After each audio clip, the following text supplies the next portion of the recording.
Hi అండి. Seasonal ఫ్రూట్‌తో పుల్లగా, కమ్మగా ఉండే మామిడికాయతో పులిహోర ఎలా చేయాలో చూసేద్దాం రండి. ముందుగా కుక్కర్‌లో ఒక కప్పు బియ్యం పోసుకొని బాగా కడగాలి. కడిగిన తర్వాత 2 కప్స్ వాటర్ పోసుకోవాలి. నేను ఇక్కడ 1 కప్ రైస్‌కి 2 కప్స్ వాటర్ తీసుకున్నాను.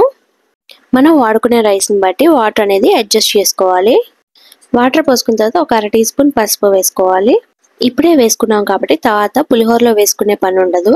1 టీ స్పూన్ ఆయిల్ పోసుకొని ఒకసారి అంతా కలుపుకోవాలి. కలుపుకున్న తర్వాత మూత పెట్టుకొని లో ఫ్లేమ్లో ఒక 3 విజిల్స్ వచ్చేదాకా ఉంచుకోవాలి. ఈలోపు పచ్చి మామిడికాయని చిక్కు తీసుకొని తురుముకుందాం. ఈ విధంగా తురుముకున్న మామిడికాయని 1/3 కప్ తీసుకొని పక్కన పెట్టుకోవాలి. 3 విజిల్స్ వచ్చిన తర్వాత స్టవ్ ఆఫ్ చేసుకొని పక్కన పెట్టుకోవాలి.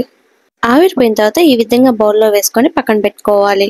ఇక్కడ మనం చూసినట్లయితే రైస్ అనేది చాలా పొడిపొడలాడుతూ పర్ఫెక్ట్గా ఉడికింది. స్టవ్ మీద ప్యాన్ పెట్టుకొని 1 to 1.5 టేబుల్ స్పూన్స్ ఆయిల్ పోసుకొని ఆయిల్ హీట్ అయ్యాక హాఫ్ టీ స్పూన్ మినపప్పు, హాఫ్ టీ స్పూన్ శనగపప్పు, హాఫ్ టీ స్పూన్ జీలకర్ర, హాఫ్ టీ స్పూన్ ఆవాలు, 2 ఎండుమిర్చిని ముక్కలు కట్ చేసుకొని వేసుకోవాలి. వీటిని కొంచెం కలర్ చేంజ్ అయ్యేదాకా ఫ్రై చేసుకోవాలి. కలర్ చేంజ్ అయిన తర్వాత గుప్పెడు శనగకాయ పప్పులు, అలాగే 3 నుంచి 4 పచ్చిమిర్చి చీలికల్ని వేసుకొని ఒక 3 నిమిషాలు లో ఫ్లేమ్లో ఫ్రై చేసుకోవాలి. 3 నిమిషాల తర్వాత ఒక రెమ్మ కరివేపాకు వేసుకొని చిటపటలాడనివ్వాలి. హాఫ్ టీ స్పూన్ ఇంగువ వేసుకొని స్టవ్ ఆఫ్ చేసుకోవాలి. అందులో 1/3 కప్ పచ్చి మామిడికాయ తురుము వేసుకొని ఒకసారి అంతా బాగా కలుపుకోవాలి.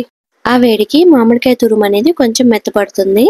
ఫైనల్గా అందులో రుచికి సరిపడా సాల్ట్ వేసుకొని ఒకసారి అంతా బాగా కలుపుకోవాలి. కలుపుకున్న తర్వాత ఉడికించుకున్న అన్నంలో వేసుకొని కలుపుకోవాలి. ఈ విధంగా మొత్తం అంతా బాగా కలిసేటట్టు కలుపుకొని సర్వ్ చేసుకోవాలి.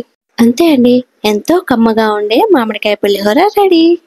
ఖచ్చితంగా మీరు కూడా ట్రై చేసి నెక్స్ట్ ఏ రెసిపీ కావాలో కామెంట్ సెక్షన్లో కామెంట్ చేయండి.